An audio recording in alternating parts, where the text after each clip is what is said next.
அல்லேலூயா. ஆண்டவரும் உலக இரட்சகருமாய் இருக்கிற இயேசு கிறிஸ்துவின் இனிதான நாமத்தினாலே அனைவருக்கும் அன்பின் வாழ்த்துதல்களை தெரிவித்துக் கொள்கிறேன். வேகமாய் நம்முடைய வாக்குத்தத்த வசனத்துக்கு நேராய் நம்முடைய சிந்தையை திருப்புவோம். ஏசாயா தீர்க்கதரிசியின் புஸ்தகம் அதனுடைய 40வது அதிகாரம் அதனுடைய 10வது வசனம்.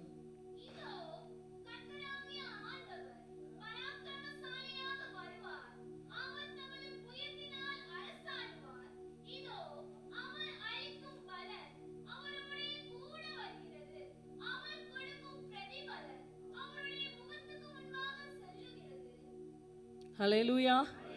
நாங்கள் ஏற்கனவே ஒரு மெசேஜ் கேட்டேன், சரி மறுபடி வந்திருக்கியா அப்படிங்கிற மாதிரி. அப்படிலாம் இல்லை சரி, ஒரு நிமிஷம் நம்முடைய கண்களை மூடி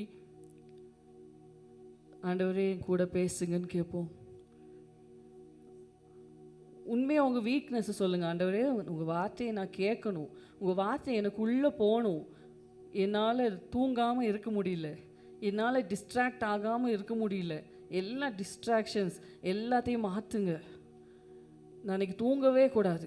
உங்கள் வார்த்தையை ஃபுல்லாக நான் கேட்கணும், எனக்குள்ளே போகணும், அது கிரியை செய்யணும், பலன் தரணும். ஆமென். ஹல்லேலூயா, ஹல்லேலூயா. இயேசுவா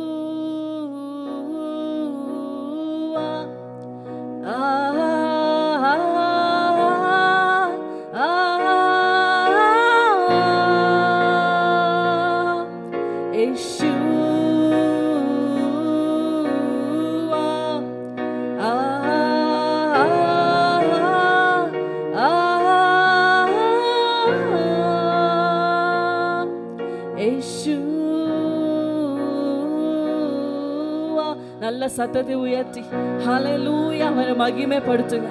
அவருடைய பிரசன்னம் நம்ம மத்தியிலே வல்லமையாய் இறங்கும்படியாய்.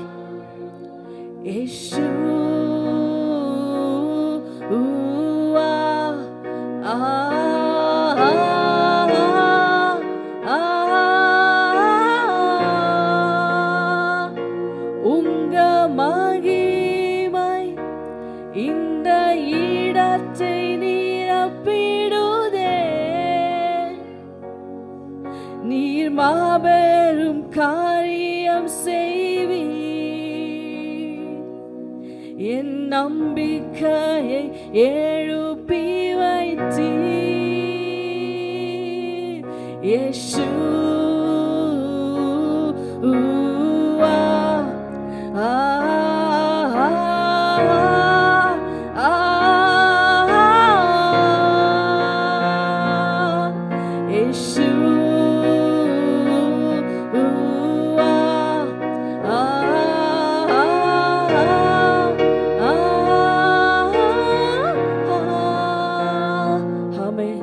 எங்களோடு இடைப்படுங்கப்பா.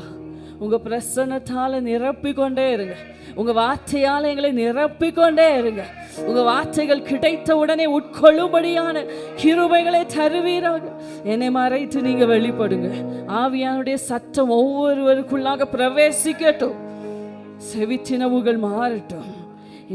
எங்கள் விருத்த சேதனம் உள்ளவைகளாய் மாறட்டும்.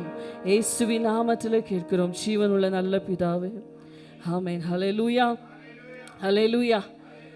கடந்த 2 வாரங்களாய் இந்த வார்த்தையை கொண்டு ஆவியானவர் நம்மளோடு கூட பேசிக்கொண்டே இருக்கிறார். ஆமென், ஹல்லேலூயா. ஒவ்வொரு மாதமும் கர்த்தர் சபைக்கு வாக்குத்தத்தத்தை தரும்போது நீங்களும் என்ன செய்யணும், அதை வைத்து தியானிக்கணும். என்னமோ சண்டே பிரசங்கத்துக்கு ஒரு வார்த்தையை எடுத்தாங்களாம், அப்படிலாம் இல்லை. அந்த மாதம் கர்த்தர் சபைக்கு தருகிறது உங்கள் பர்சனல் லைஃப்பில். ஆமென், ஹல்லேலூயா. அதை நீங்கள் தியானிக்கணும். அடுத்த வாரம் என்ன சொல்லுவாங்கன்னு பார்க்கலாம். அப்படி இல்லை, நீங்கள் பேசுங்க, நீங்கள் கேளுங்க. ஆண்டவர் உங்களோடு கூட இடைப்படுவார். ஆமென், ஹல்லேலூயா. நீங்கள் என்ன செஞ்சால் ஆண்டவர் உங்களை ஆசீர்வதிப்பாருங்கிறத பேசுவார். ஆமென், ஹல்லேலூயா. அதனால் ஒவ்வொரு மாதமும் ரொம்ப எதிர்பார்ப்போடு இருக்கணும். இந்த மாதம் கர்த்தர் உண்மையாகவே அடுத்த வருஷத்துக்கான வாக்குத்தத்தத்தை கூட ஆண்டவர் தந்துட்டார். ஆமென், ஹல்லேலூயா. அதனால் ஆண்டவர் வார்த்தையை தந்துட்டே இருக்கிறாரு. அது யாருக்குள்ளே கிரியை செய்யும்னா, அதை யார் விருப்பமாக அதை வாங்கிக்கிறாங்களோ அவங்களுக்குள்ளாடி தான் அது கிரியை செய்யும். ஆமென், ஹல்லேலூயா. அதனால் சின்ன பிள்ளைங்கள்லேருந்து எல்லாருமே என்ன செய்யணும். ஆலன் வந்துட்டியா? குட். அப்போ பாருங்கள், எல்லாருமே அந்த வார்த்தையை விசுவாசத்தோட அதை ஏற்றுக்கொள்ளணும். அது எனக்கான வார்த்தை, யாருக்கோ சொன்னாங்க அப்படி இல்லை. ஒவ்வொரு வார்த்தையும் நம்மளை நோக்கி வருதுன்னா அது நமக்கு தான். ஆமென், ஹல்லேலூயா. அப்படி ஏற்றுக்கொள்ளணும். பாருங்க, நான் முதல் வாரம் கர்த்தர் எப்படி பராக்கிரமசாலியாக வெளிப்படுவதனால, தம்முடைய ஜனத்துக்காக பராக்கிரமசாலியாய் கர்த்தர் வருவதனால எப்படியெல்லாம் வருவார் அப்படின்னு சொல்லி உங்கள் மத்தியில் பேசினேன். அப்படிதானே? நான் அப்புறம் நினச்சேன், சரி அடுத்த வாரம் நம்ம கர்த்தருடைய பலத்த கரத்தை குறித்து, கர்த்தருடைய ஓங்கிய புயத்தை குறித்து பேசலாம் அப்படின்னு நினச்சேன். பார்த்தா போன வாரம் பாஸ்டர் அதை பேசிட்டாங்க. அப்படி தானே? ஆமாம். உடனே நான் மறுபடி என்ன இந்த வசனத்தில் பேசுறதுக்கு வேற ஒன்றுமே இல்லையா? சரி, அப்போ நம்ம இந்த வாரம் பிரதிபலனை குறித்து என்ன செய்வோம், பேசுவோம் அப்படின்னு சொல்லிட்டு நான் மனசில் யோசிச்சுட்டு பிரசங்கமெல்லாம் எடுத்துகிட்டு இருக்கும்போது திடீர்னு இந்த வாரம் பைபிள் காலேஜில் இருக்கும்போது கிளாஸு கவனிச்சுட்டு இருக்கும்போது திடீர்னு ஒரு சத்தத்தை நான் கேட்டேன். என்ன அப்படின்னு சொன்னால், கர்த்தரின் மகிமை வெளியரங்கமாகும், மாம்சமான யாவும் அதை ஏகமாய் காணும், கர்த்தரின் வாக்கு அதை உரைத்தது அப்படின்னு சொல்லிட்டு, மாம்சமெல்லாம் புல்லை போலவும் அதன் மேன்மை எல்லாம் வெளியின் பூவை போலவும் இருக்கிறது அப்படின்னு சொல்லி. எனக்கு இந்த வசனம் ஆல்ரெடி தெரியும், ஆனால் எங்கே இருக்குன்னு தெரியாது. அதனால் நான் என்ன பண்ணேன், இன்டர்வல் வந்தோடனே கடகடா நீ எங்கடா இருக்கு அப்படின்னு சொல்லிட்டு மொபைல் எடுத்து சர்ச் பண்ணி பார்த்தா எனக்கு ரொம்ப ஆச்சரியம். என்ன அப்படின்னு சொன்னால், நம்முடைய வாக்குத்தத்தம் இருக்கிற பகுதியிலே இந்த வசனம் இருக்கு. உடனே புரிந்து கொண்டு பிரதிபலனை குறித்து கர்த்தர் இந்த வாரம் நம்மக்கிட்ட பேசணும்னு நினைக்கல, இதை கொண்டு பேச வேண்டும் என்று நினைக்கிறார் அப்படின்னு சொல்லிட்டு என்னுடைய செய்தியை அப்படியே நான் மாற்றி விட்டேன். நாம நேற்று தினத்தில் இந்த செய்தியை நான் ப்ரிப்பேர் பண்ணி கொண்டு இருந்த போதே இந்த வசனம் அதிகமாக எனக்கு ஊழியம் செய்தது. ஆமே, ஹல்லேலூயா. இன்னைக்கு உங்களோடையும் பேசும் என்று சொல்லி நான் விசுவாசிக்கிறேன். ஆமே, காத்திருக்கிறவர்களிடத்திலே கர்த்தருடைய கிரியையே நீங்க பார்ப்பீங்க, நிச்சயமா பார்ப்பீங்க. ஹல்லேலூயா. எத்தனை பேர் விசுவாசிக்கிறீங்க? நல்ல சத்தமா ஹல்லேலூயா சொல்லலாமா? ஹல்லேலூயா. அந்த வசனங்களை நம்ம சேர்ந்து வாசிக்க போறோம். ஏசாயா தீர்க்கதரிசியின் புஸ்தகம் அதனுடைய 40வது அதிகாரம் அதனுடைய 5, 6, 7, 8 வசனங்களை நம்ம எல்லாரும் சேர்ந்து வாசிக்கலாமா? கர்த்தரின் மகிமை வெளியரங்கமாகும், மாம்சமான யாவும் அதை ஏகமாய் காணும், கர்த்தரின் வாக்கு அதை உரைத்தது என்றும், வனாந்தரத்திலே கூப்பிடுகிற சத்தம் உண்டாயிற்று, பின்னும் கூப்பிட்டு சொல் என்று ஒரு சத்தம் உண்டாயிற்று. என்னத்தை கூப்பிட்டு சொல்வேன் என்றேன். அதற்கு, மாம்சமெல்லாம் புல்லை போலவும் அதன் மேன்மையெல்லாம் வெளியின் பூவை போலவும் இருக்கிறது, கர்த்தரின் ஆவி அதன் மேல் ஊதும் போது புல் உலர்ந்து பூ உதிரும், ஜனமே புல் உலர்ந்து பூ உதிரும், நமது தேவனுடைய வசனமோ என்றென்றைக்கும் நிற்கும் என்பதையே சொல் என்று உரைத்தது. பாருங்க, இந்த வசனம் வரும்போது நான் ஆண்டவர்கிட்ட கேட்டேன், ஆண்டவரே இந்த பகுதிக்கும் எங்க வாக்குத்தத்தத்துக்கும் என்ன சம்பந்தம் இருக்கு அப்படின்னு சொல்லி கேட்டபோது ஆண்டவர் ஒரு காரியத்தை தான் என்கிட்ட அழுத்தமாய் பேசினார். என்ன அப்படின்னு சொன்னா, இந்த அதிகாரம் எதை குறித்தது அப்படின்னு சொல்லிலாம் நான் உங்களுக்கு ஃபர்ஸ்ட் வாரமே விளக்கமாய் சொன்னேன். அதனால் நான் அதில் ரொம்ப டீட்டெயிலாக போகலை. முதல் வசனத்துல என்ன இருக்கு? சியோனுக்கு சொல்லுங்க அதனுடைய போர் முடிந்தது அப்படின்னு சொல்லுங்க. நீ இவ்வளோ நாள் அடிமைத்தனத்துக்குள்ளே இருந்த, இவ்வளோ நாள் நீ நெருக்கத்துக்குள்ளே இருந்த, இவ்வளோ நாள் நீ சத்துருவின் பிடியில் இருந்த, ஆனால் கர்த்தருடைய வார்த்தை உனக்கு நேராய் வருகிறது, உன்னுடைய போர் முடிந்தது அப்படின்னு சொல்லி கர்த்தருடைய வசனம் ஆரம்பிக்குது இல்லையா? அப்போ பாருங்க, அப்படி சொல்லிட்டு ஆண்டவர் ஆசீர்வாதமான வசனத்தை, இந்த வசனத்தை தானே அடுத்து சொல்லியிருக்கணும். அப்படிதானே? போர் முடிந்ததுப்பா அப்படின்னு சொல்லிட்டு நான் பராக்கிரமசாலியா வருகிறேன் அப்படி தானே சொல்லணும். சத்ருவோடு நான் யுத்தம் பண்ணுவேன், உனக்கு பிரதிபலனை தருவேன். அப்படி சொல்லாமல் ஆண்டவர் அடுத்தடுத்த வசனங்களில் என்ன சொல்கிற? பள்ளமெல்லாம் என்ன செய்யுமா? உயர்த்தப்படும், மலை எல்லாம் என்ன செய்யுமா? தாழ்த்தப்படும். இப்படியெல்லாம் சொல்லிட்டு நம்ம இப்போ வாசித்த இந்த பகுதியையும் சொல்லிட்டு நம்முடைய வாக்குத்தத்த வசனத்தை சொல்கிறார் இல்லையா? அப்போ ஆண்டவர் சொன்னதெல்லாம் ஒரே ஒரு விஷயம் தான். என்ன அப்படின்னு சொன்னால், போர் முடியணும்னா நீ சரியாகணும். ஆமே, போர் முடியணும்னா நான் சரியாகணும். ஆமே, ஹல்லேலூயா. என் வாழ்க்கையில் ஒரே போர், ஒரே யுத்தம். சத்துரு என்னை தொடர்ந்துகிட்டே இருக்கான். ஒரு நாள் என்னை நிம்மதியாக இருக்கவே விட மாட்டான். நான் சரியாகிறது வரைக்கும் என் வாழ்க்கை சரியாகாது. ஆமே, நான் சரியாகிறது வரைக்கும் என் போர் முடியாது. என் பள்ளமெல்லாம் என்ன செய்யணும்? ஆமாம், நான் இருக்குல்ல, என்னுடைய பள்ளம் எல்லாம் என்ன செய்யணும்? உயர்த்தப்படணும். என்னுடைய மலை எல்லாம் என்ன செய்யணும்? தாழ்த்தப்படணும். ஆமென். கர்த்தர் என் வாழ்க்கையில் பிரவேசிக்கிறதுக்கு வழி ஆயத்தம் பண்ணி நான் தான் கொடுக்கணும். ஆமென். ஹல்லேலூயா. இப்போ பாருங்க, நம்ம வீட்டுக்கு மு.க. ஸ்டாலின் வரேன்னு சொல்லிட்டார். சரியா? நம்ம சொல்லிலாம் பார்த்துட்டோம், எங்கள் வீடு பாருங்க ரொம்ப சின்ன வீடுங்க, நல்லாவே இருக்காதுங்க, இப்படி எல்லாம் நம்ம சொல்லி பார்த்து, இல்லை உங்கள் வீட்டுக்கு தான் வருவேன் அப்படின்னு சொல்லிட்டார். சரி, அவர் சொன்னாலும் கேட்க மாட்டேன் அப்படின்னு உட்காந்துருவீங்களோ? என்ன பண்ணுவீங்க? என்னெல்லாம் வசதி பண்ண முடியுமோ பண்ண மாட்டீங்க? பண்ணுவீங்களா இல்லையா? அதுவும் கொடைக்கானல் மக்களுக்கு நல்லாவே புரியும், அப்படிதானே? ஆமாம், இப்போ செல்லாமா வீட்டுக்கு போனோம், கல்லுக்குழிக்கு போனோம் அப்படின்னா என்ன செஞ்சிருவாங்க? செல்லாமா எப்படியாவது கடனை வாங்கியாவது என்ன செஞ்சிருவோம்? அதில் ஒரு நல்ல ரோடு போட்டுருவோம். ஏன்னா யார் வரா? யோசிப்போமா இல்லையா? யாருமே யோசிக்கும். நான் யோசிப்பேன். சாதாரண மனுஷனாகி நம்மளே யோசிப்போம் இல்லையா? அப்போ கர்த்தர் நம்ம வாழ்க்கையில பிரவேசிக்க வேண்டுமானா நம்ம வழியை ஆயத்தம் பண்ணி நான் தான் கொடுக்கணும். ஹல்லேலூயா. என் வாழ்க்கையில கர்த்தர் பிரவேசிக்கணும், என் வாழ்க்கையினுடைய போர் முடியணும்னா என் வாழ்க்கையில் வழிகளை நான் தான் திறந்து கொடுக்கணும். நம்முடைய தேவன் அவரா வழியை திறந்துட்டு வர மாட்டார். ஆமென். ஹல்லேலூயா. நான் வழியை ப்ரிப்பேர் பண்ணி கொடுக்கணும். ஆமென். ஹல்லேலூயா. ஆண்டவர் அதிகமாக சொன்னது என்ன அப்படின்னு சொன்னா, God's strength works when my strength becomes zero. என்னுடைய பலம் ஜீரோவா எப்போ மாறுதோ அப்பதான் கர்த்தருடைய பலம் அங்கே செயல்பட முடியும். ஆமென். ஹல்லேலூயா. அநேக நேரங்களில் நம்ம யோசிப்போம்ல, நான் நிறைய நேரம் யோசிச்சிருக்கேன், ஏன் ஆண்டவரே கொஞ்சம் இருக்கும்போதே நீங்கள் செய்ய வேண்டியது தானே, கொஞ்சம் நல்ல பலனோடு இருக்கும்போதே நீங்கள் அப்போ ஆண்டவர் செய்யவே மாட்டார். ஏன்னா செஞ்சு முடிச்சப்பறம் நான் என்ன சொல்லுவேன்? என்னுடைய சாமர்த்தியத்தினால, நான் இவ்வளோ வேலை செஞ்சதுனால பார்த்துக்கோங்க, நான் இவ்வளோ ப்ரிப்பேர் பண்ணனால பார்த்துக்கோங்க. ஆமென். சொல்லுவேன்னா மாட்டேனா? கண்டிப்பாக சொல்லுவேன். அதில் 10 பேருக்கு அட்வைஸ் வேற பண்ண போயிடுவேன். ஆமென். ஆனா எப்போ என் பலம் சீரமாகுதோ அப்பதான் கர்த்தருடைய பலம் என்னில பூரணமாய் விளங்கும். ஆமென். கர்த்தருடைய தெரிந்தெடுப்புகள் எல்லாமே இப்படிதான். கர்த்தர் யாரையுமே ஞானிகள் எல்லாம் தெரிந்தெடுக்கல, பலம் உள்ளவர்களை தெரிந்தெடுக்கவே இல்லை. யாரெல்லாம் தள்ளப்பட்டவர்களோ, யாரெல்லாம் ஒண்ணுக்கும் லாயக்கு இல்லையோ, யாரெல்லாம் பலவீனமானவர்களோ அவர்களை தான் தெரிந்தெடுத்தார். ஏன்னா அவங்க தான் சொல்லுவாங்க, ஆமே இது என்னால அல்ல, என்னால இதை செஞ்சிருக்க முடியாது, இது கர்த்தருடைய பலன். ஹல்லேலூயா. இன்னைக்கு எவ்வளோ சொல்ல முடியும் எனக்கு தெரியல, ஒரு 5 நிமிஷம் எக்ஸ்ட்ராலாம் எடுத்துக்குவேன். சரியா? சரி, யாருக்கும் அவசரம்லாம் இல்லையே, அப்படிலாம் யாரும் வர்றதில்லை நம்ம சர்ச்சில், அதனால கர்த்தருக்கு ஸ்தோத்திரம்.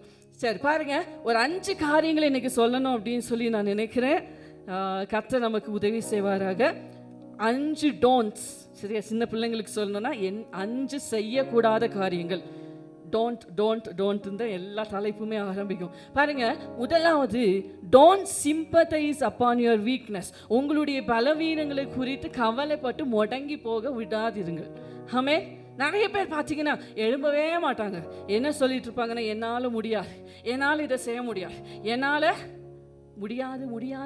முடியாதுன்னா முடியவே முடியாது. ஆனால் கர்த்தருடைய வசனம் சொல்லுகிற தெரிந்த வசனம்னால நம்ம எடுத்து வாசிக்க வேண்டாம், மார்க் பண்ணி வச்சுக்கோங்க. 2 கொரிந்தியர் 12வது அதிகாரம் 9லிருந்து 10 வரைக்கும் யாரை குறித்து சொல்லப்பட்டு இருக்கிறது? தவறா சொல்லிட்டேனா? சொல்லுங்க. பவுல் இல்லையா? பவுல் என்ன வசனம் சொல்றாரு? என்ன சொல்றாரு? என் கிருபை உனக்கு போதும், என் பலவீனத்திலே உன் பலவீனத்திலே என் பலன் பூரணமாய் விளங்கும். இது பவுல் சொன்னது இல்லை, ஆண்டவர் பவுல் கிட்ட சொன்னது. அப்போ பாருங்க, கர்த்தர் பராக்கிரமசாலியாய், கர்த்தர் பலம் உள்ளவராய் என் வாழ்க்கையில வெளிப்படணுமானா, என் வாழ்க்கையில கர்த்தர் பயங்கரமான பராக்கிரமசாலியாய் கிரியை நடப்பிக்க வேண்டுமானா அங்க ஏன் பலவீனம் இருக்கணும். ஆமே, எங்கெல்லாம் இந்த வசனத்தை அப்படியே மாற்றி பாருங்களேன். என்னுடைய பலவீனம் இருக்கிற இடத்துல தான் நான் கர்த்தருடைய பலத்தை பார்க்க முடியும். ஆமென். பலம் உள்ளவைகளை வெட்கப்படுத்தும்படி தேவன் உலகத்தில் பலவீனமானவைகளை தெரிந்து கொண்டார். ஞானிகளை வெட்கப்படுத்தும்படி தேவன் உலகத்தில் பைத்தியமானவைகளை தெரிந்து கொண்டார். பார்த்தீங்களா? நம்மளுடைய தெரிந்தெடுப்பு, நான் உங்களுக்கு ஏற்கனவே சொல்லியிருக்கேன், ஞானிகளை வெட்கப்படுத்தும்படி நம்ம யாரை தெரிந்தெடுப்போம்? இப்போ 2 டீம் இருக்கு, சரியா? இப்போ நம்ம சர்ச்சிலேருந்து காம்படிஷன் போகிறோங்க, உங்களுக்கு புரியுற மாதிரி. நம்ம சர்ச்சிலேருந்து காம்படிஷன் போகிறோம், சரியா? ஒரு சிங்கிங் காம்படிஷனுக்கு நம்ம ஆள் அனுப்புகிறோம். யாரை அனுப்புவோம்? பாட்டுனா என்னன்னே தெரியாது, சுத்தமாக பாட்டே வராது, அவங்கள அனுப்புவோமா? யாரை அனுப்புவோம்? ஆமாம், டெகிலா கையிலலாம் கிடச்சா அவ்வளோதான், அப்படி தானே? ஆமாம், பயங்கரமாக ட்ரெயின் பண்ணி தான் அனுப்புவா டெகிலாலாம். ஓ பாருங்க, அப்போது நல்லா பாடுறவங்கள தான் என்ன செய்வோம்? இன்னொரு பாடுறவங்களுக்கு எதிராக அனுப்புவோம், அப்படி தானே? இப்போ ஒரு குவிஸ் ப்ரோக்ராமுக்கு அனுப்புகிறோம், நல்ல வேத வினா விடை அப்படின்னு அனுப்புகிறோம். யார் அனுப்புவோம்? பைபிளே கையில் எடுக்காதவங்களை அனுப்புவோமா? அப்படியே அனுப்புவோம்.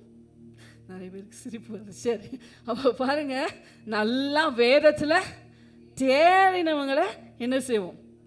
அனுப்புவோம் இல்லையா? ஆனால் நம்முடைய கர்த்தர் மட்டும் ரொம்ப டிஃப்ரெண்ட். ஆமென், ஹல்லேலூயா. பலசாலிக்கு எதிராக ஆண்டவர் பலவீனமான நோஞ்சான் அனுப்புவார். ஆமென். கிதியோன், உன் கூட இருக்க 30,000 22,000 இதெல்லாம் எனக்கு தேவையில்லை, உன் கூட மொத்தம் 300 பேர் போதும்.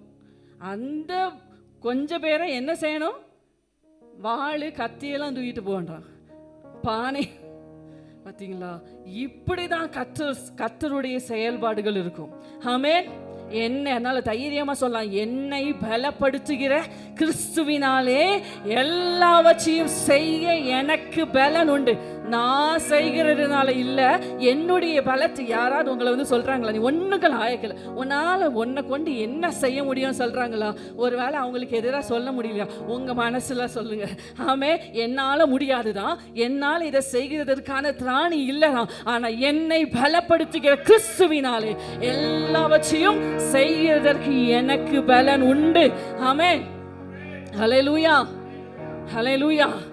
ஏன் நம்முடைய பலவீனங்களில் கர்த்தருடைய பலன் பூரணமாக விளங்குது அப்படின்னு சொன்னால், நம்முடைய பலவீனங்களை புரிந்து கொள்ளுகிற பிரதான ஆசாரியர். ஆமென், ஹல்லேலூயா. நம்ம வாசிச்சிருக்கோம் அடிக்கடி இல்லையா? நம்முடைய பலவீனங்களை குறித்து பரிதபிக்கிற பிரதான ஆசாரியர், நம்ம போகிற எல்லா பாதைகளையும் அனுபவித்தவர். ஆமென், ஹல்லேலூயா. நம்ம நிறைய பேர் வந்து ஆறுதல் சொல்லுவோம், என்ன சொல்லுவோம்? நான் போகிற பாதையில் நீங்கள் போயிருந்தா என் கஷ்டம் உங்களுக்கு புரிஞ்சிருக்கும், என் வலி உங்களுக்கு புரியணும்னா நீங்கள் அந்த பாதையில் நீங்கள் போயிருக்கணும் அப்படின்னு நம்ம சொல்லுவோம் இல்லையா? அதனால தான் நம்ம இப்படிலாம் சொல்லுவான்னு தெரிஞ்சுதான் ஆண்டவர் மனுஷனாக வழிபட்டு, ஆமே, நம்ம சகிக்கிற எல்லா பாடுகளையும் அவர் சகித்தார். ஆமென், ஹல்லேலூயா. அதனால மனுஷருடைய பலவீனம் என்னன்னு அவருக்கு நல்லா தெரியும். ஆமென், ஹல்லேலூயா.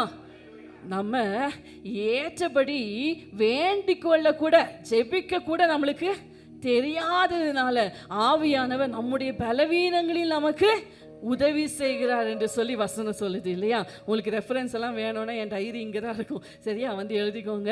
இப்போ எனக்கு எல்லா ரெஃபரன்ஸையும் சொல்கிறதுக்கான நேரம் இல்லை. அப்போ முதலாவதாக என்னுடைய பலவீனங்களை குறித்து நான் என்ன செய்யக்கூடாது? சோர்ந்து போய் முடங்கி உட்கார்ந்துடக்கூடாது. ஏன்னா என்னுடைய பலவீனத்தில் தான் கர்த்தருடைய பலன் பூரணமாய் விளங்கும். ஆமென், ஹல்லேலூயா, ஹல்லேலூயா. ரெண்டாவதாக, don't rely on your strength. ரெண்டாவது என்ன செய்வோம்னா, இப்படி ஒரு கேட்டகரி, எப்படின்னா முழுசா ஏன் பலத்தையே நம்பி இருக்கிறது. எந்த ஒரு விஷயம், அதாவது நான் பெருமை பாராட்டுறதை மட்டும் சொல்ல, எந்த ஒரு விஷயம், சிஸ்டர் நீங்கள் இதை செஞ்சிருவீங்களா? பார்க்கலாம், நாளைக்கு என் பலம் எப்படி இருக்கும்னு எனக்கு தெரியாது, இன்றைக்கே பயங்கர கைவலிலாம் சரியாச்சுன்னா பார்ப்போம். இப்படி தானே நம்ம, இது ஒரு எக்ஸாம்பிளுக்கு சொன்னேன், இப்படி தான் நம்ம ஒவ்வொரு விஷயத்தையும் பிளான் பண்ணுறோம், இப்படி தான் ஒவ்வொரு விஷயத்தையும் திட்டம் பண்ணுறோம், அப்படி தானே? ஆனால் ஆண்டவர் இப்படி நம்முடைய மாம்சத்தை, நம்முடைய பலத்தை சார்ந்திருக்கிறத விரும்புகிறதே இல்லை. ஆமென், ஹல்லேலூயா, ஹல்லேலூயா. மாம்சமானதை நம்பாதீர்கள். ஆமென். அவனுடைய ஆவி பிரியும். மனுஷனை நம்பக்கூடாது, மனுஷனை நம்புவதை விட்டு விடுங்கள் எல்லாம் சொல்லியிருக்கிறாரா? ஆமாம், எரேமியா 17வது அதிகாரம் அதனுடைய 5வது வசனத்தில் என்ன வசனம் சொல்லுகிறது? மனுஷனை நம்பி மாம்சமானதை தன் புய பலமா கர்த்தரை விட்டு விலகுகிற மனுஷன் சபிக்கப்பட்டவன். அப்படிப்பட்ட நிலைமை யாருக்கு வரக்கூடாது. ஆமென். ஹல்லேலூயா. நிறைய பேர் மனுஷனை நம்புற அளவு, தன்னுடைய பலத்தை நம்புகிற அளவுக்கு கர்த்தருடைய பலத்தை நம்புகிறதே இல்லை. கர்த்தருடைய பலத்தை சார்ந்து கொள்ளுகிறதே இல்லை. என்ன ஒரு பிளான், என்ன ஒரு திட்டம் எடுத்தாலும் யாரை நம்புறது? மனுஷனையோ தன்னையும். ஆமென். ஹல்லேலூயா. சங்கீதக்காரர் அருமையா சொல்லுவார்ல, 20ஆம் சங்கீதம் 7ஆம் வசனம் 8வது வசனத்தில் சில ரதங்களை குறித்தும் சில குதிரைகளை குறித்தும் மேன்மை பாராட்டுவார்கள். அவங்க எல்லாம் என்ன செஞ்சிருவாங்க? இடறி விழுந்துருவாங்க. ஆனால் நாங்கள் எப்படி மேன்மை பாராட்டுவோம் தெரியுமா? எங்கள் தேவனாகிய கர்த்தருடைய நாமத்தை குறித்தே மேன்மை பாராட்டுவோம். அவர்கள் இடறி விழுந்தார்கள், நாங்களோ எழுந்து நிமிர்ந்து நிற்கிறோம். ஹல்லேலூயா. இந்த காலை வேளையில் இந்த வசனத்தை கேட்கிற தேவ பிள்ளையே, யார் ஒருவன் ஹல்லேலூயா கர்த்தருடைய பலத்தை சார்ந்து நிற்கிறானோ அவன் ஒரு நாளும் தோத்ததா சரித்திரமே கிடையாது. அவன் ஒரு நாளும் இடறி விழுந்ததாக சரித்திரமே கிடையாது. அவன் ஒரு நாளும் தலை குனிந்ததாய் சரித்திரமே கிடையாது. ஓ, என்னுடைய பலத்தை ஹல்லேலூயா நம்புவதை விட கர்த்தருடைய பலத்தை நான் சார்ந்து நிற்கும்போது, ஓ, என்னுடைய குதிரைகளின் பலத்தை, என்னுடைய ரதங்களின் பலத்தை நான் சார்ந்து நிற்பதை காட்டிலும் கர்த்தருடைய பலத்தை நான் சார்ந்து நிற்கும்போது என்னை எழுந்து நிற்க பண்ணுகிற தேவன், என்னை நிமிர்ந்து நடக்க பண்ணுகிற தேவன். ஹல்லேலூயா. ஹல்லேலூயா. ஒரு அருமையான பகுதியை வாசிக்காம விடவே முடியல. எடுங்க, உபாகமம் 8வது அதிகாரம் அதனுடைய 12வது வசனத்திலிருந்து 18வது வசனம் வரைக்கும் யாராவது வேகமாக எனக்காக வாசித்து கொடுங்க. உபாகமம் 8வது அதிகாரம் அதனுடைய 12லேருந்து 18. ம் ம் ம் ம் ம் ம் ம்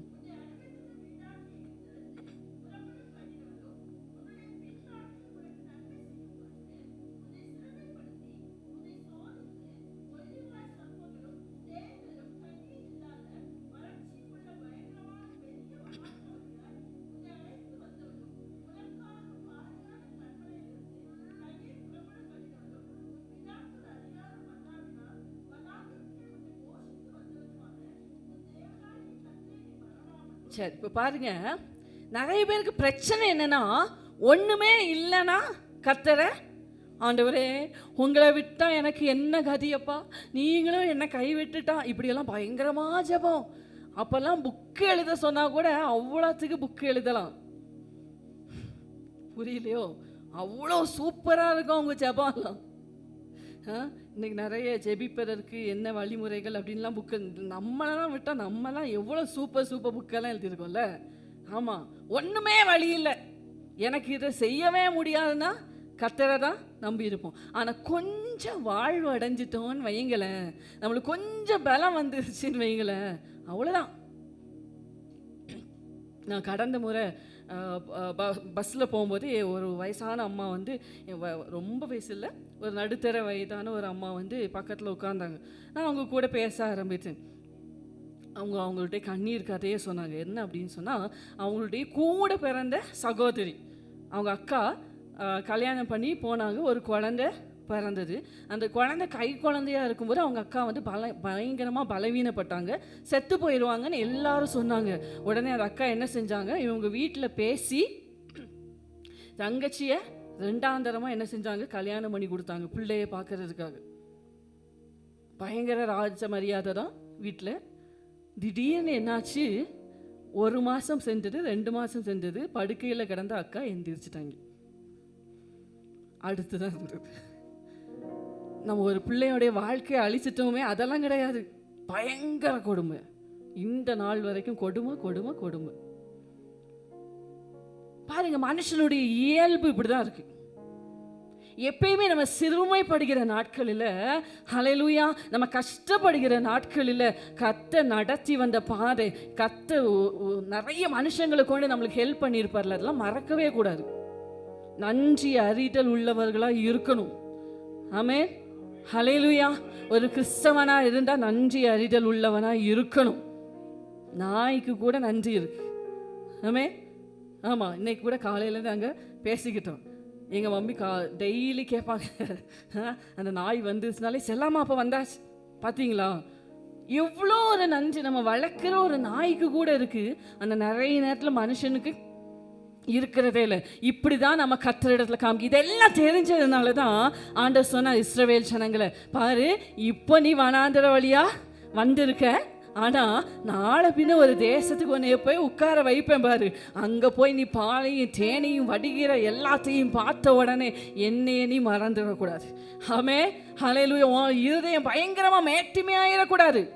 பாருங்க, அந்த 17-18 வசனத்தில் ஆண்டவர் சொல்கிறாரு, அந்த மறந்துட்டு நீ என்ன சொல்லக்கூடாது, என் சாமர்த்தியமும் என் கைபலனும் இந்த ஐஸ்வர்யத்தை எனக்கு சம்பாதித்தது என்று நீ உன் இருதயத்தில் யார்கிட்டையும் சொல்லக்கூட வேண்டாம். உன் இருதயத்தில் கூட நீ என்ன செய்யக்கூடாது அப்படின்னு நினைக்கவே கூடாது. உன் தேவனாகிய கர்த்தரை நினைப்பாயாக.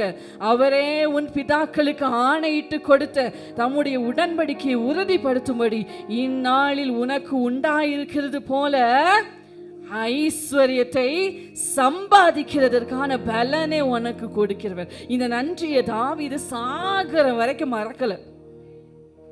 ஆமென் ஹல்லேலூயா. இருதயத்துக்கு ஏற்றவன்னா அவன் இப்படிதாங்க இருப்பான். ஆமென் ஹல்லேலூயா. தாவீது மறக்கவே இல்லை சாகர வரைக்கும். கடைசியில ஆலயத்துக்கு பொருட்களை சவதரித்து வைக்கும் போது கூட தாவீது என்ன சொன்னார் தெரியுமா, ஆண்டவரே என்னால் ஏதோ முடிஞ்சதை நான் செஞ்சேன், ஆனால் இது எல்லாத்தையும் தந்ததும் நீங்க தான், அது வேற, உமது கரத்திலே வாங்கி உமக்கு திருப்பி கொடுத்தோம், எல்லாம் உம்மாலே உண்டானது. ஆனா இன்னைக்கு ஒரு 1000 கண்ணுல பார்த்த உடனே நம்ம ஆடுற ஆட்டமோ, பணம் இன்னைக்கு இருக்கும் நாளைக்கு. ஆமே, பணம் இல்ல வாழ்க்கை, வசதி இல்ல வாழ்க்கை. ஆமே ஹல்லேலூயா ஹல்லேலூயா.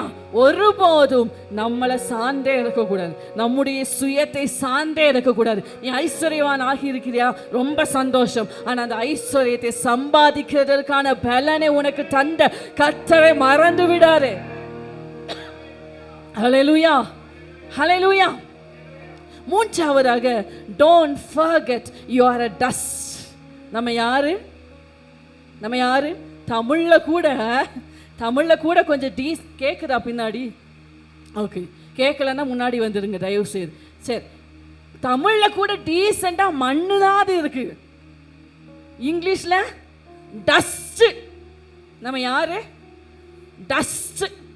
நம்ம புல்லுக்கு மேலே பூக்கிற பூ.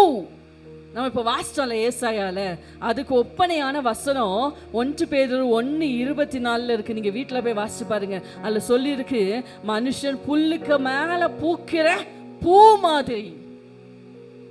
இந்த ஆற்றல் காம்பவுண்ட்ல புல்லு வளர்ந்தாலே நம்ம என்ன செஞ்சிடறோம்? அட தைரியமா சொல்லுங்க. ஆமா, புல்லே வளர், நீ எவ்வளவு வளரணுமோ வளர் அப்படின்னு சொல்லிட்டு இருக்கோமா? அப்படியா? இல்லை. அந்த புல்லுக்கு முளைக்கும் போது தெரியுமா நம்ம நாளைக்கு வெட்டி போடப்படுவோம்? தெரியுமா? தெரியாது. இதுதான் மனுஷ வாழ்க்கை. ஆமென் ஆமென். இன்னைக்கு நான் பயங்கரமா மேக்கப் போட வரலாம், அடுத்த நிமிஷம் எனக்கு என்ன நடக்கும்னு தெரியாத நிச்சயம் இல்லாத வாழ்க்கை மனித வாழ்க்கை. ஆமென். ஆனா இதை நம்ம நிறைய நேரத்தில் இதை நினைவு கூறுகிறதே இல்லை. நிறைய நேரத்தில் நமக்கு ஈகோ, அப்படிதானே, என்ன விட நான் வந்தா, இப்படிதானே, நிலையே இல்லாத, அடுத்த நிமிஷம் கேரண்டியே இல்லாத மனித வாழ்க்கைக்காக நம்ம எவ்வளோ அதை பெருமை பாராட்டுறோம்.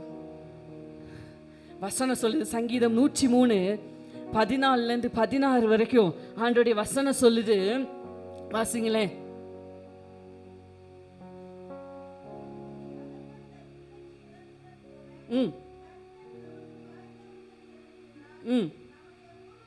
நம்முடைய உருவம் இன்னதென்று அவர் அறிவார், நாம் மண் என்று நினைவு கூறுகிறார்.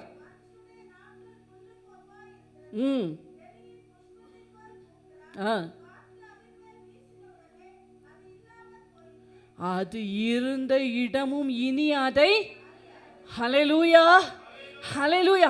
அதுக்கு முன்னாடி உள்ள பகுதியெல்லாம் நீங்க வாசிச்சீங்கன்னா, நம்முடைய பாவங்களுக்கு தக்கதாக நமக்கு சரி கட்டாமலும், நம்முடைய அக்கிரமங்களுக்கு சரியா நமக்கு செய்யாமலும் இப்படி எல்லாம் இருக்கிறாராம்.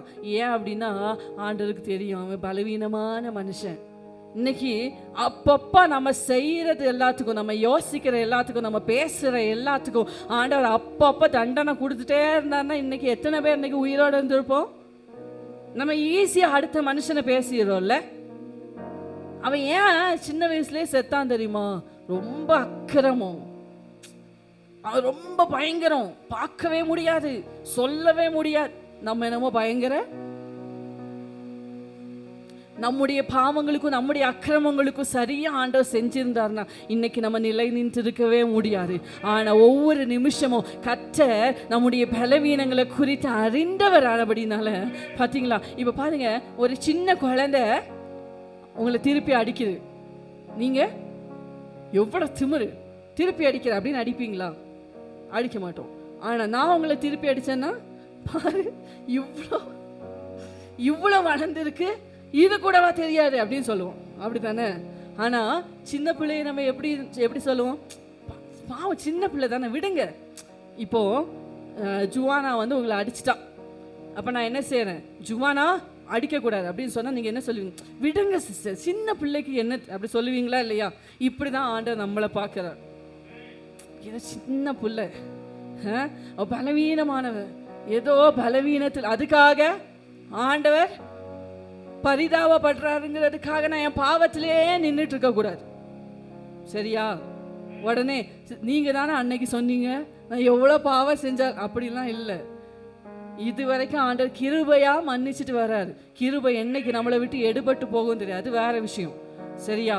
ஆனா பாருங்க, கர்த்தர் நம்மை எப்படி பார்க்கிறார்?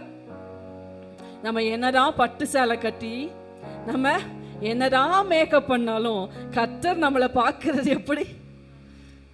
எப்படி இல்லை? சூப்பர்ல, எப்படி மண்ணா தான் நம்மளை என்ன செய்றார்? பார்க்கிறார். கர்த்தர் நம்மளை அப்படிதான் நினைவு கூறுகிறார், நம்மளை மண்ணென்று நினைவு கூறுகிறார். ஒருவேளை அந்த நினைப்பு எனக்கு இல்லைன்னா அதை நினைக்கும்படி வச்சிருவார், ஜாக்கிரதை. ஆமென். நிறைய பேருக்கு அந்த நினைப்பே இல்லை, அந்த நினைப்பே இல்லை. என்னைய பார்த்து அவன் எப்படி இப்படி பேசலாம், அவன் யாரு நான் யார், இந்த பேச்செல்லாம் ஆண்டவர் பிள்ளைகளுக்கு இருக்கவே கூடாது. ஆமென். ஏன்னா நான் யாருன்னு அப்படி நான் கேட்கும்போதே நான் யாருன்னு என் மனசாட்சி சொல்லிடும். நான் யாரு? மண்ணு. நான் யாரு? டஸ்ட் என்ன செய்வோம்? டஸ்ட் என்ன செய்வோம்? அழகா பாதுகாத்து ஷோகேஸ்ல வைப்போம். அப்படியா? என்ன செய்வோம்? உதறி விட்டு, இவ்வளவுதான் நம்ம வேல்யூ, இவ்வளவுதான். ஆமென். அதை நம்ம நினைக்கலனா நம்மளை நினைக்கும்படியா கர்த்தர் வச்சிருவார், அதுக்கு இடம் கொடுத்துடக்கூடாது. ஆமென். ஹல்லேலூயா. யாராவது ஒருத்தங்க வைராக்கியமா இருக்காங்களா, யாராவது ஒருத்தங்க நம்மளை விரோதமா பேசுறாங்களா, அடிக்கிறாங்களா, என்னவும் செய்யட்டும், முதல்ல சமாதானம் பண்ணிக்கிறது நானா இருக்கணும். ஆமென். அதுதான் ஸ்பிரிச்சுவல் மெச்சூரிட்டி, அதுதான் ஆவிக்குரிய முதிர்ச்சி.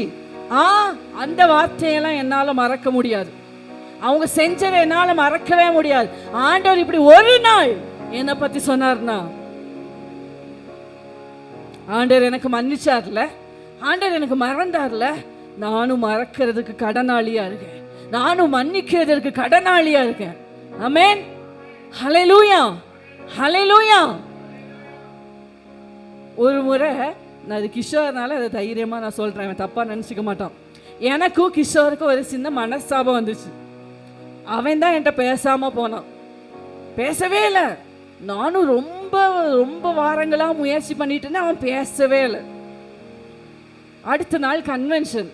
எனக்கு இதோட என்ன செய்ய முடியாது, கன்வென்ஷன்ல ஆராதிக்க முடியாது. நானே அவனை கூப்பிட்டேன், டே என்ன மன்னிச்சுக்கோடா, நான் தான் தப்பு பண்ணிட்டேன், மன்னிச்சுக்கோடா அப்படின்னு சொன்னேன்.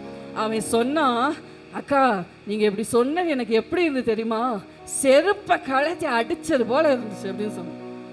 உண்மையா அவனு முன்னாடி வச்சுட்டு தான் நான் சொல்றேன், அதனால தைரியமா சொல்றேன், நம்ம தப்பு பே பண்ணலைனாலும் நம்ம மன்னிப்பு கேட்கறதுல தவறே இல்லை, நம்ம ஒப்புரவாகிறதுல தவறே இல்லை.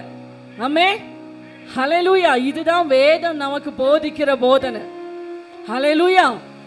அதனால நம்ம மன்னிச்சு நினைவு கூறணும். நேபுகாத் நேச்சார் இதை நினைக்காம போனான், இதை எண்ணாம போனான், மனுஷனின்று தள்ளப்பட்டான், மிருகமானா. பாத்தீங்களா, 4வது அதிகாரத்தில் அதை வாசிச்சு பாருங்க. எனக்கு ஆச்சரியம் என்னன்னா, உண்மையிலே பின்னாடி கேக்குதா? சரி, எனக்கு ஆச்சரியம் என்னன்னா, நேபுகாத் நேச்சார் இப்படி செஞ்சது கூட பிரச்சனை இல்லை. ஆனா அடுத்த அதிகாரத்துல நேபுகாத் நேச்சாருடைய பையன் பேர் என்ன? நேபுகாத் நேச்சார் பையன் பேர் என்ன? பெல்ஷாத்சார் இல்லையா? பெல்ஷாத்சார் இதையெல்லாம் பார்த்து வளர்ந்தோம், இதை எல்லாத்தையும் பார்த்து வளர்ந்தோம். அவன் என்ன செஞ்சானா, கர்த்தரை மகிமைப்படுத்தலையா. இன்னைக்கு வாசிக்க நேரம் இல்லை, நீங்க குறிச்சு வச்சுக்கோங்க, வீட்டில் போய் நீங்க வாசிச்சு பாருங்க. இதுக்கு அவன் ஒரு சொப்பனம் இல்லை, அவன் உண்மையாவே பார்ப்பான் அந்த காட்சியை. சுவர்ல எழுதப்பட்ட ஒரு கையுறுப்பு வந்து சுவர்ல சில வார்த்தைகளை எழுதும். அப்போ அவன் ரொம்ப பயந்துருவான். பாருங்க, பயப்படும் போது தானியேலை கூப்பிட்டு அர்த்தத்தை கேட்கும்போது அதில் அருமையா ஒரு வசனம் இருக்கும். தானியேல் சொல்லுவார், நேபுகாத் நேச்சார் உங்க அப்பாக்கு நடந்ததை எல்லாம் பார்த்தும் நீ என்ன செஞ்ச? பரலோகத்தின் தேவனை மகிமைப்படுத்தல, நீ மரமும் கல்லும் வெள்ளியுமான தேவர்களை புகழ்ந்தி. பார்த்தீங்களா? அப்போ ஒரு நாளும் நான் மண்ணுங்கிறத நான் மறந்து போயிடக்கூடாது. ஆமென், ஹல்லேலூயா. தேவனுக்கு விரோதமாய் பெருமை பாராட்டும்படியா நான் ஒரு நாள் எழும்பவே கூடாது. இது என் மகிமை பிரதாபத்துக்கென்று என் கரம் கட்டின மகா பாபிலோன் அல்லவா சொன்ன அடுத்த செகண்ட் மனுஷனா கூட இல்லை. எப்ப அவன் மறுபடி ராஜாவானா தெரியுமா? வசனம் சொல்லுது, நான் அடிக்கடி சொல்லுவேன்ல, பண்ணி எப்பதான் மேல பார்க்கும்? எப்பதான் மேல பார்க்கும்? கத்தி வைக்கும் போதுதான். கத்தி வர்றது வரைக்கும் வெயிட் பண்ணாதீங்க. ஆமே, ஒரு நாள் திடீர்னு மேல பார்த்தானா, அவனுக்கு உணர்வு வந்துச்சா, ஆமே, உடனே மனுஷனா மாறான். பார்த்தீங்களா? அப்போ அந்த மாதிரி நிலைமைக்கு நம்ம போகவே கூடாது. சரி, நேரம் அதிகமாக போகுது பாருங்க. உருவாக்கப்பட்ட இந்த வசனம் அழகா இருக்கும், குறித்து வைத்துக்கொண்டு வீட்டில் போய் வாசிச்சு பாருங்க. ரோமர் 9வது அதிகாரம் அதனுடைய 20-21 வசனத்தில் கர்த்தருடைய வசனம் சொல்லுகிறது, உருவாக்கப்பட்ட வஸ்து தன்னை உருவாக்கின குயவனை நோக்கி நீ ஏன் இப்படி என்ன உருவாக்குனன்னு கேட்க கூடாதான். இன்னைக்கு அநேக சூழ்நிலைகளை குறித்து நம்ம நிறைய நேரத்தில் கர்த்தரிடத்துல கேள்வி கேட்டுக்கொண்டே இருக்கிறோம். அப்படித்தானே? ஏன் ஆண்டவரே எனக்கு இந்த நிலைமை? ஏன் என்ன இந்த குடும்பத்துல வைத்தீங்க? ஏன் இந்த சூழ்நிலையை அனுபவிச்சீங்க?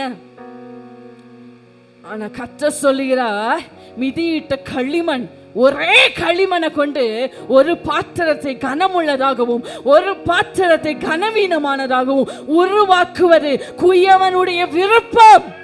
நான் கேள்வி கேட்கறதுக்கான அதிகாரம் எனக்கு இல்லை. ஆமென், ஹல்லேலூயா, ஹல்லேலூயா. ஏன் என்னை இந்த சூழ்நிலை வைத்திருக்கீங்கிற கேள்வி கேட்க எனக்கு அதிகாரம் இல்லை. எனக்கு கர்த்தருக்கு மட்டுமே நம்ம மேல உள்ள திட்டம் தெரியும். ஆமென். இன்னைக்கு நமக்கு புரியாது, இன்னைக்கு நமக்கு புரியவே புரியாது. புரியாதனால கேள்வி கேட்கிற அதிகாரம் நமக்கு இல்லை. ஆமென், ஹல்லேலூயா. ஒரு மதிகேடன் ஒருத்தர் இருந்தானோ, அவன் பேர் மதிகேடன் இல்லை, ஒரு ஐஸ்வர்யமான ஒருத்தர் இருந்தானோ. அவன் சொன்னானா, நிறைய களஞ்சியமா கட்டுனானா, கட்டி அதுல பயங்கரமா சேமிச்சு வச்சானா. லூக்கா 12வது அதிகாரம் 16-20 வரைக்குள்ள வசனங்கள்ல இருக்கு. சொல்லிட்டு சொன்னானா, அப்பா எல்லாம் சேர்த்து வச்சாச்சு, ஆத்துமாவே நீ என்ன செய், நல்லா சாப்பிடு, நல்லா குடி, நல்லா இளைப்பாரு, உனக்காக அநேக வருஷங்களுக்கு எல்லாம் சேமித்து வைக்கப்பட்டு இருக்கிறது, நீ நல்லா இளைப்பாருன்னு சொன்னானா. ஆண்டவர் அவனை எப்படி கூப்பிட்டார் தெரியுமா? மிஸ்டர் ஐஸ்வர்யவான். அப்படியா கூப்பிட்டார்? மிஸ்டர்னு கூப்பிட்டாரா? எப்படி கூப்பிட்டார்? ஃபூல், மதிக்கேடனே. இன்னைக்கு எத்தனை சூழ்நிலை ஆண்டவர் நம்மளை பார்த்து அப்படி கூப்பிட்டுருப்பார்ல, முட்டாள், நாளைக்கு இருப்பியானே உனக்கு தெரியாது. இல்ல நீ அநேக வருஷங்களுக்கு வேற சேர்த்து வைக்கிறியா? மதிகேடனே, இன்று ராத்திரியிலே உன் ஆத்துமா எடுத்துக்கொள்ளப்படும். நீ சேர்த்து வைத்தவைகள் யாருடையதாகும்? தேவைக்கு மேல சேர்த்து வைக்காதீங்க. சேர்த்து வைக்கணும் தான், அதுக்குன்னு எல்லாத்தையும் ஊதாரித்தனமா செலவு பண்ணு நான் சொல்ல. சேர்த்து வைங்க, ஒரு சின்ன போர்ஷன் உங்களுக்காக சேர்த்து வைங்க. திடீர்னு ஒரு மருத்துவ செலவு வரும், திடீர்னு ஏதாவது ஒரு செலவு வரும், நீங்க சேர்த்து வைங்க. உங்க பிள்ளைகளுக்காக சேர்த்து வைங்க, வேண்டாம் சொல்ல. ஆனா கருமையா இருக்காதீங்க. உங்களை இருக்கும் போதே உங்க கண்ணு பட கஷ்டப்படுறாங்களா, உதவி பண்ணுங்க. ஆமே, அதனுடைய ஆசீர்வாதத்தை அனுபவிச்சாதான் தெரியும். கர்த்தருக்கு கொடுத்து பாருங்க, ஏழைகளுக்கு கொடுத்து பாருங்க. உங்க களஞ்சியம் ஒரு நாள் வெறுமையா போகாது. ஆமென், ஆமென். கடைசி 2 பாயிண்ட் மட்டும் நான் வேகமா சொல்லிடுறேன். 4வதாக, don't exalt yourself upon God. தேவனுக்கு மேலா உங்களை உயர்த்தாதீங்க. ஆமென். தேவனுக்கு மேலா உங்களை உயர்த்தாதீங்க. எசேக்கியேல் 28 2வது வசனத்தில் வாசிக்க நேரம் இல்லை. அங்கே தீருவின் ராஜாவை குறித்து ஒரு பகுதி சொல்லப்பட்டிருக்கிறது. அதில் எனக்கு ரொம்ப என்னை தொட்ட வசனம் என்னன்னா, ஆண்டவர் சொல்றாரு, நீ உன் இருதயத்தில் என்னெல்லாமோ உன்னைய பற்றி கனவு காண்ற, ஆனா ஒன்று மட்டும் நல்ல ஞாபகம் வச்சுக்கோ, நீ என்னதான் உன்னை உயர்த்தினாலும் நீ மனுஷன்தான், நீ தேவன் அல்ல. ஆண்டவர் என்ன சொன்னாரு? நீ மனுஷன்தான். நீ மனுஷனுக்குன்னு ஒரு லிமிட் இருக்குங்க. மனுஷனுக்குன்னு ஒரு லிமிட். எல்லாத்தையும் செஞ்சிடுவேன், என்னால செய்ய ஒண்ணுமே கிடையாது அப்படிலாம். ஆமே, நல்லா நடந்து திரிஞ்சவங்க கூட திடீர்னு கீழே விழுந்து மறிச்சு போயிருக்காங்க. இப்பெல்லாம் சின்ன சின்ன பிள்ளைங்களுக்கு கூட கார்டியாக் அரெஸ்ட் அப்படிங்கிறாங்க. பாத்தீங்களா? ஒரு இருமல் மருந்து குடிச்சு பிள்ளைங்க என்ன செஞ்சிருக்காங்க? இப்படி எல்லாத்துலயும் மாய்மாலமான உலகத்துல நம்ம வாழ்ந்து கொண்டு இருக்கிறோம். அடுத்த நொடி நிச்சயம் இல்லாத உலகத்துல வாழ்ந்து கொண்டு இருக்கிறோம் இல்லையா? அப்படிதானே? ஆனா ஒண்ணு மட்டும் ஞாபகம் வச்சுக்கோங்க, ஒரு நாள் நம்மை தேவனுக்கு மேலா நம்ம உயர்த்தவே கூடாது. தேவனுக்கு மேலா தன்னை உயர்த்தணும்னு நினைக்கிறவன் அவன் லூசிஃபர் ஆவியை கொண்டவன். நாம ஆண்ட செஞ்சிருவாரா? பார்த்துடலாமா? நீ யாருக்கு சவால் விடுற? யாருக்கு சவால்? பாருங்க, உசியான ஒரு ராஜா இருந்தான் வேதத்துல, அருமையான ராஜா. அவனுக்கு கர்த்தர் பயங்கரமா அனுகூலமா. இதுதான் நம்ம பிரச்சனையே என்னன்னா, நம்ம கஷ்டத்துல இருக்கும்போதெல்லாம் ஆண்டவரை தேடுவோம். அதனால்தான் நம்மள கஷ்டத்திலே ஆண்டவர் நிறைய நேரத்துல வச்சிருக்கிறார். ஆண்டவர், நான் இப்படிதான் சொல்லுவேன், ஆண்டவர் நம்மளை நேசிக்கிறதுனால தான் சில பாடுகள் சில கஷ்டங்களை கொடுத்து நம்மளை வச்சிருக்கார்.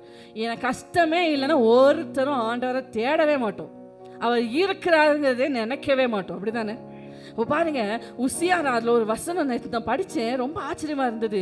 அவனுக்கு எப்படி எங்கேருந்து அனுகூலம் வர்றதுனே தெரியலையா, அப்படி அற்புதமா அனுகூலம். அவன் என்ன கை வச்சாலும் தொடங்கும் அப்படின்னு சொல்லுவாங்க பார்த்தீங்களா? அந்த மாதிரி இருந்துச்சு அவனுடைய வாழ்க்கை. ஆனால் அவன் நல்ல பெரியவன் ஆன போது, அவனுக்கு வேண்டிய எல்லாம் கிடைத்த போது கர்த்தருக்கு மேலா தன்னை உயர்த்தினான். கர்த்தர் அவனை செய்யக்கூடாததுன்னு சொன்னதை செஞ்சான். அவன் பழைய ஏற்பாடு காலத்தில் ஆசாரியர்கள் மாத்திரம்தான் தேவாலயத்துக்குள்ள என்ன செய்யணும்? பிரவேசிக்கணும். ஆசாரியர்கள் மாத்திரம்தான் தூபம் காட்டணும். ஆனால் எவ்வளவோ பேர் எச்சரித்த பிறகும் என்ன செஞ்சான்? நான் போய் தூபம் காட்டினான். நெற்றியில் குஷ்டரோகம் வந்தது, வாழ்நாள் ஃபுல்லாக குஷ்டரோகியாகவே இருந்து செத்தான். குஷ்டரோகினா நீங்கள் நினைக்கிற மாதிரி வாழ்க்கைலாம் கிடையாது. இன்றைக்கு மாதிரி லெப்ரசி ஹாஸ்பிட்டல்லாம் கொண்டு போட மாட்டாங்க. எங்கே தெரியுமா? ஊர்லையே இருக்கக்கூடாது, பாளையத்துக்கு போகிறான் வனாந்திர மாதிரி ஒரு இடத்துல கொண்டு விட்டுருவாங்க கொஞ்சம். ஆமே, மிரியாம் பாருங்க, அவ்வளோ நல்ல தீர்க்கதரிசி. யாத்திராகமம் 15ஆம் அதிகாரத்தை பாடினதே மிரியாம் தான். அதனால்தான் ஸ்பிரிச்சுவல் கிஃப்ட்ஸ் இருக்கா, சில ஆவிக்குரிய வரங்கள் உங்களில் செயல்படுகிறதா, உங்களை தாழ்த்துங்க. ஒரு நாள் பெருமை வந்துடவே கூடாது. ஆவிக்குரிய வரங்கள் நமக்கு தேவைதான், ஆனால் அதனோடு கூட பெருமை நம்மளுக்கு வந்துடவே கூடாது. கொஞ்சம் செயல்பட ஆரம்பித்த உடனே மோசேக்கு விரோதமாக, அது என்ன ஆண்டவர் ஒன்ட்டெல்லாம் பேசுவாரா?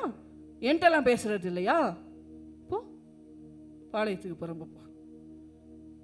ரொம்ப ஜாக்கிரதை. கர்த்தர் நம்மளை ஆசீர்வாதமாக வைத்திருக்கிறாரா? கர்த்தர் நம்மளுக்கு சில ஆவிக்குரிய நன்மைகளை கொடுத்து நம்மளை கொஞ்சம் ஒரு நல்ல பொசிஷனில் ஆண்டவர் வச்சிருக்கிறாரா? அதை குறித்து நம்ம தாழ்மையோடு இருக்கணும். ஆமென், ஹல்லேலூயா. எக்ஸாம்பிளுக்கு சொல்கிறேன் பாருங்க. இப்போ டெய்லி எனக்கு ஹெலன் சிஸ்டர் தான் அடிக்கடி மாட்டுவாங்க. சரி, இப்போ ஹெலன் சிஸ்டருக்கு வந்துட்டு டெய்லி என்ன ஆசை இருக்குன்னா பிரசங்கம் பண்ணணும். எக்ஸாம்பிளுக்கு சொல்கிறேன், பிரசங்கம் பண்ணணும்னு ஆசை இருக்குது. எப்படி இருக்குது? பிரசங்கம் பண்ணணும். என்னை விட சூப்பராக பண்ணிடுவாங்க, அது வேறு விஷயம். இப்போ ஆசை இருக்குதுன்னு வச்சுக்கோங்க. டெய்லி இந்த இடம் கிடைக்குமா? கிடைக்காது. ஆனால் இந்த இடம் யாருக்கு கிடைக்கிது? எனக்கு கிடைக்கிது. அதனால் நான் என்ன செய்வேன்? மைக் எடுத்து என்ன வேணாலும் பேசுவேன், யாரை வேணாலும் பேசுவேன். எனக்கு என்ன பிடிச்சிருக்கோ நான் அதை இப்படி நான் இருந்தேன்னு சொன்னால் தண்டனைக்கு நான் என்ன செய்ய முடியாது. ஆண்டவர் சில பொறுப்புகளை, ஆண்டவர் சில நன்மைகளை நமக்கு கிருபையா தந்திருக்கிறார்னா அந்த கிருபையை மேன்மை பாராட்டணுமே தவிர, ஆண்டவரை மேன்மை பாராட்டணுமே தவிர, ஒரு நாளும் என்ன மாதிரி ஜெபிச்சிருவியா? நான் தான் எப்பயுமே சபையை எச்சரிப்பேன், உங்களுக்கு தரப்பட்ட ஊழிய பொறுப்புகளை குறித்து உண்மையாக இருங்க. ஒரு நாளும் நான் இல்லைன்னா எப்படி நடந்துரும்னு நினச்சிங்கன்னா ஆண்டவர் உங்களுக்கு பதிலாக இன்னொருத்தரை எழுப்பிடுவார். ஆமென். ஏன்னா ஊழியம் சாதாரணமான விஷயம் கிடையாது. ஹல்லேலூயா. இந்த உலகத்தின் எஜமான்களே ஒரு போஸ்ட் காலி ஆயிடுச்சுன்னா உடனே போர்டு வச்சிருவாங்க இல்லையா? அடுத்த ஆளை எடுத்துருவாங்க. ஆண்டோடைய வேலை. நான் இல்லைன்னா யார் செய்வான்னா ஆண்டவர் 10 பேரை கொண்டு வந்துடுவார். ஆமென். அதுக்கப்புறம் நான் வெளியே நிற்க வேண்டியது வரும். அதனால் ஒரு நாளும் ஆண்டவர் எனக்கு கிருபையாக தருகிற ஒன்றை குறித்து நான் என்ன செய்யக்கூடாது? மேன்மை பாராட்டவே கூடாது. கடைசி பாயிண்ட்டை மட்டும் இன்னொருத்தர் தான் தெரியுமா? அப்போஸ்தலர் 12ஆம் அதிகாரத்தில் ஏரோது ராஜா என்ன செஞ்சானா? அழகாக வஸ்திரம் தரித்து சிங்காசனம் போட்டு உட்கார்ந்து என்ன செஞ்சானா? பயங்கர பிரசங்கம். நீ ராஜாவானா ராஜாக்குள்ள வேலையை தானே பார்த்துட்டு உட்காரணும். உன்னை பிரசங்கம் பண்ண சொன்னாங்களா? அவங்க என்ன பிரசங்கம் பண்ணியிருப்பான்னு எப்படி நம்ம கெஸ் பண்ணலான்னா, ஆண்டவர் அடுத்த வசனத்தை தூதனை அனுப்பி ஒரே அட்டி புழுத்து செத்தானோ. அடுத்த செகண்ட் உடம்புல ஃபுல்லாக புழு. பார்த்தீங்களா? எல்லாரும் சொன்னாங்களா, வாவ் மகிமை, இது யாரு? தேவனுடைய வார்த்தை மாதிரி. என்ன சொன்னாங்களா? இது தேவ சத்தம் அப்படின்னாங்களோ. அதனால தான் நிறைய நேரத்தில் சிஸ்டர் சூப்பராக இருக்குது பிரசங்கம் சொன்னாலும் எங்களுக்கு இங்கே அப்படி இருக்கும். ஏன்னா நம்மள தப்பாக சொல்ல, ஒரு நாள் என்ன செஞ்சிடக்கூடாது, நமக்குள்ளே அந்த பெருமை வந்துடவே கூடாது. ரொம்ப ரொம்ப ரொம்ப ஆபத்தான பெருமை என்னன்னா ஆவிக்குரிய பெருமை தான். நான் ஜெபிச்சதுனால அற்புதம் நடந்துச்சு, நான் ஜெபிச்சதுனால தான் அந்த ஆத்துமா சபைக்கு வந்தது, நான் இன்னைக்கு ஜெபிச்சதுனால தான் இன்னைக்கு பிரசங்கம், அப்படி அதுதான் ரொம்ப பயங்கரம். ஆமென், ஹல்லேலூயா. அதனால நாலாவதாக நம்மளை தேவனுக்கு மேலே என்ன செய்யக்கூடாது? உயர்த்தவே கூடாது. ஐந்தாவதாக கடைசியாக ஒரு வசனம் எனக்கு ரொம்ப நேற்று தான் அந்த புதுசாக படித்த மாதிரி இருந்துச்சு, அதை மட்டும் வாசிங்களேன். யோபு 13ஆவது அதிகாரம் 12ஆவது வசனம். யோபு 13:12.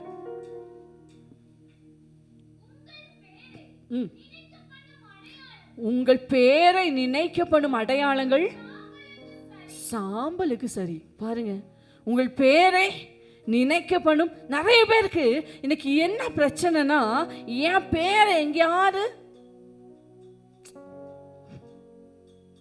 நான் கூட ஒரு நாள் சொன்னேன், ஞாபகம் இருக்கா? ஒரு சர்ச்சில் ஃபுல்லாக என்ன செஞ்சிச்சான், இந்த பலிபீடத்துக்கு பின்னாடி கருப்பு பெயிண்ட் அடிச்சிருந்தாங்களாம்.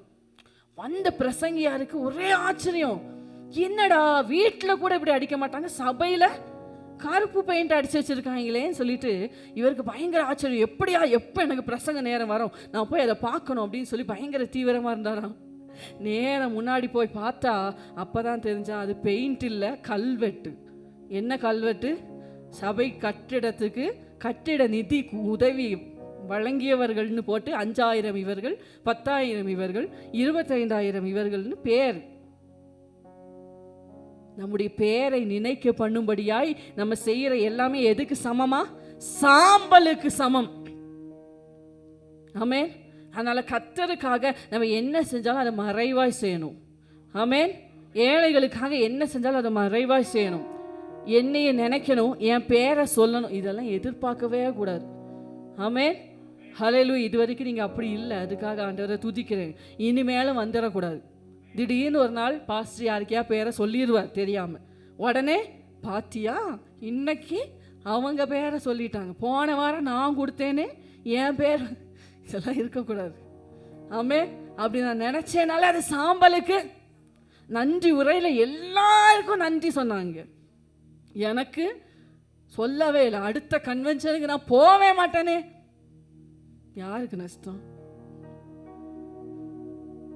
ஆமே. ஆதியாகமம் 11ஆம் அதிகாரத்தில் பாபேல்னு ஒரு கோபுரத்தை கட்டினாங்களாம். அங்கே ஜனங்க எதுக்கு கட்டினாங்க அப்படின்னு சொன்னால், அப்போ தான் ஒரு அறிவு இருக்கா பாருங்க ஜனங்களுக்கு. ஜலப்பிரளயம் வந்து கொஞ்ச நாள் தான் ஆயிருக்கு. இப்போ என்னது, நம்ம எல்லாம் இனி சிதறிடக்கூடாது, நம்ம பேரை நிலைக்க பண்ணணும். நம்ம பேரை நிலைக்க பண்ண வானத்தை அளாவும் ஒரு கோபுரத்தை கட்டுவோன்னு கட்ட தொடங்கினானோ. ஆண்டவர் பார்த்தாரு, யாரு நீ உன் பேரை நிலைக்க பண்ண போறியா? பாஷையை தாறுமாறாக்கினார். இன்னைக்கு அப்படிதான் நம்ம நிறைய மொழிகளை பேசிட்டு இருக்கோம் உலகம் எங்கும், பார்த்தீங்களா? அப்போ நம்முடைய பேரை நிலைக்க பண்ணும்படியாய், நமக்குன்னு ஒரு அடையாளத்தை உருவாக்கும்படியாய் நம்ம செய்கிற எல்லாத்தையுமே ஆண்டவர் சாம்பலாக்கிடுவார், தவிடு பொடியாக்கிடுவார்.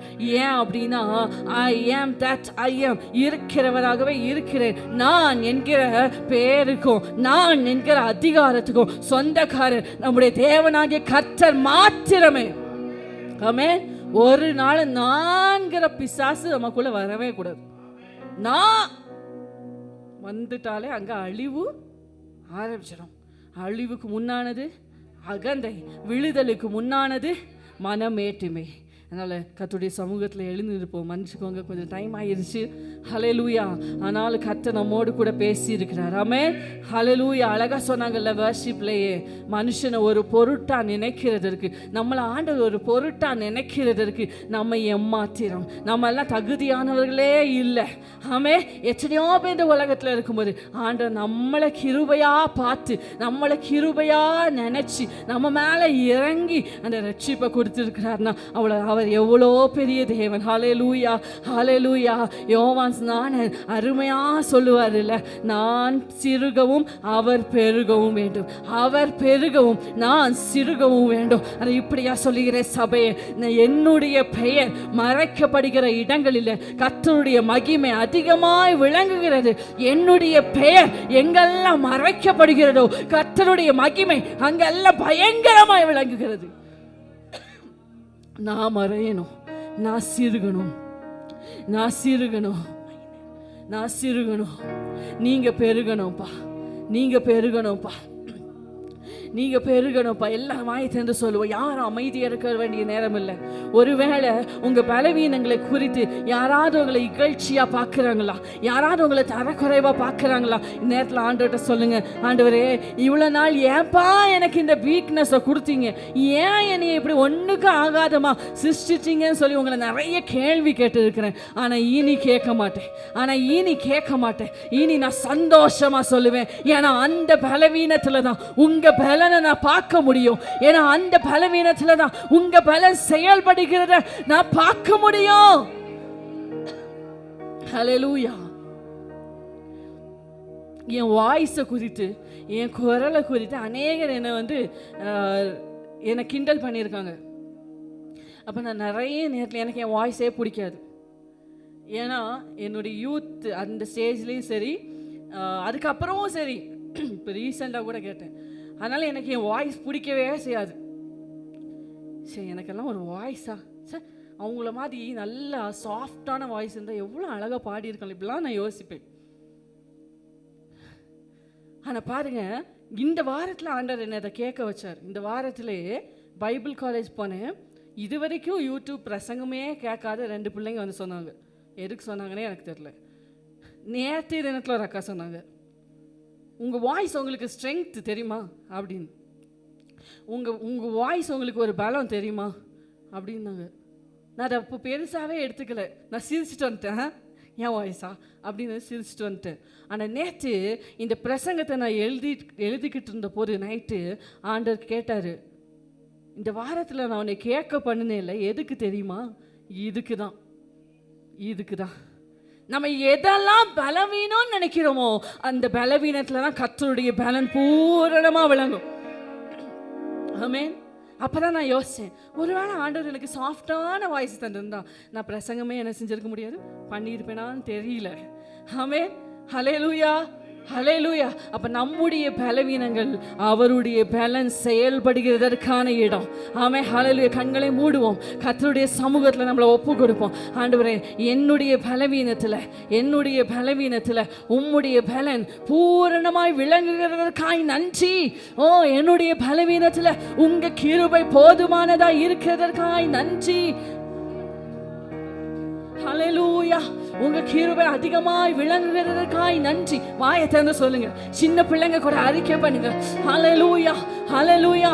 ஏசப்பா, என்னுடைய பலவீனத்தை ஒப்படைக்கிறேன். நீங்க ஏன் என்னை இந்த பொசிஷன்ல வச்சிருக்கீங்க, ஏன் என்னை இப்படி உருவாக்குனீங்க, நான் கேள்வி கேட்க மாட்டேன். நீங்க என்னை இப்படி இந்த இடத்துல வைத்திருக்கீங்கன்னா, நீங்க என்னை இப்படி உருவாக்குனீங்கன்னா அதுக்கு ஒரு நோக்கம் உண்டு, அதுக்கு ஒரு பரலோக திட்டம் உண்டு. எனக்காக யுத்தம் பண்ணும்படியாய்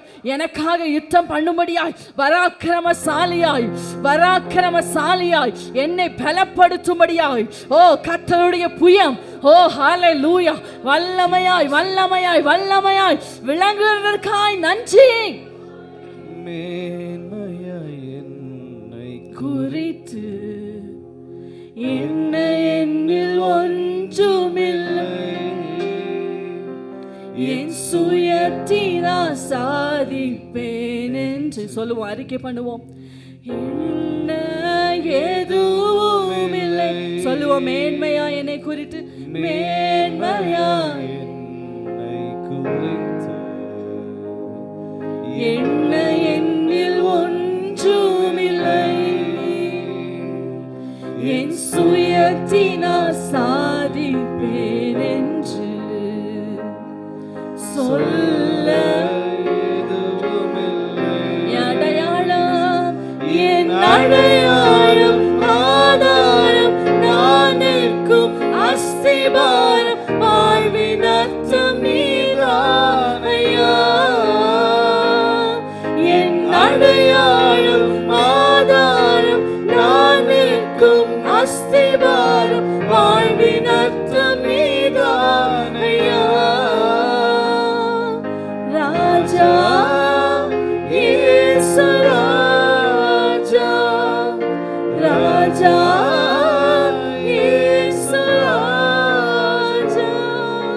நம்பத்தக்க கண்மலையே, திக்கற்றோர்க்கு அடைக்கலமே, நம்பத்தக்க கண்மலையே, திக்கற்றோர்க்கு அடைக்கலமே, நான் தேடும் மறைவிடமே,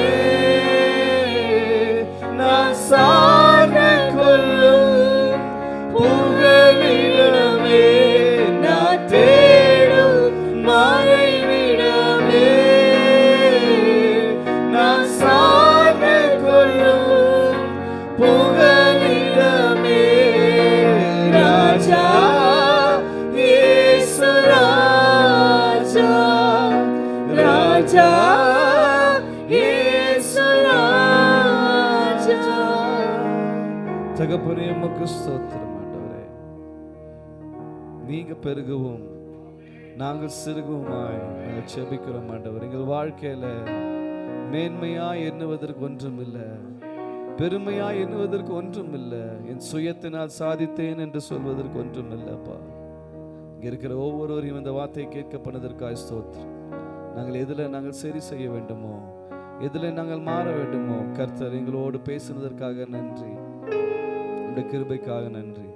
தொடர்ந்து ஒவ்வொரு காட்சியபிக்கிறேன், ஒவ்வொருவரையும் கர்த்தர் ஆசீர்வதிங்க. அவர் கையிட்டு செய்கிற எல்லா வேலையிலும் உடைய கரம் இருக்கட்டும். கையின் பிரயாசங்களை ஆசீர்வதிங்க. கிருபையின் கரத்தில் ஒப்பு கொடுக்கிற ஆண்டவரே, பலவீனங்களோ சுகவீனங்களோ வியாதியோ எதுவும் நேரிடாதபடி கர்த்தர் பாதுகாத்துக் கொள்ளுங்க. சத்துருக்கு விலக்கி காத்தரலுங்க. நீங்க ஜெயம் எடுங்க. உங்களுடைய யுத்தத்தை ஒவ்வொரு வாழ்க்கையிலும் காணும்படியாக செய்யுங்க. கிருபையின் கரத்தில் ஒப்பு கொடுக்கிறேன். மீட்பெரும் இரட்சகருமாக இயேசுவின் நாமத்தில் பிதாவே. என் ஆத்துமாவே கர்த்தரை ஸ்தோத்திரி, முழு உலகமே பரிசுத்த நாமத்தை ஸ்தோத்திரி. என் ஆத்துமாவே கர்த்தரை ஸ்தோத்திரி, அவர் செய்த சகல உபகாரங்களை மறவாதே. ஆமென்.